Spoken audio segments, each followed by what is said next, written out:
Emergency मध्ये एकमेकाचं सहकार्य कसं लाभतं त्याचा एक किस्सा आज हॉटेलमध्ये घडला. सगळे पॅसेंजर जेव्हा उतरली ते ना आम्ही पण जेवणावर ताव मारला. मस्तपैकी गरमागरम भात आणि त्यासोबत वरण.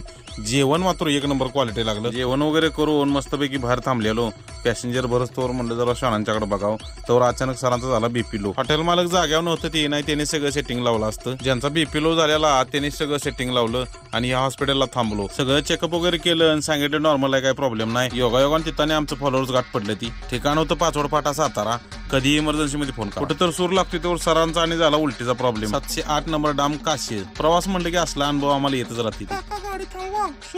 होय बाळा, आमचं कामच ते. उमरस पाटील ह्या बाळाला बघा थांबवलं शूला. कसं आहे, इमर्जन्सी असलं म्हटलं की ठाव ठिकाणा काय बघून चालतच नाही. अहो शेवटी माणसं महत्वाची. अष्ट्यात आल्यावर परत आणि प्रॉब्लेम झाला 708 नंबरचा. बरं, आमच्या सोबतीला आई समोर दिसे ती गाडी होती एमबी लिंक. सांगली मिरज जयसिंगपूर काय ड्रॉपिंग होतं, त्यामुळे काय मोबाईल घेतलाच नाही. आलो इचलकरंजीत मस्तपैकी महाराजांच्या मूर्तीचं दर्शन घेतलं.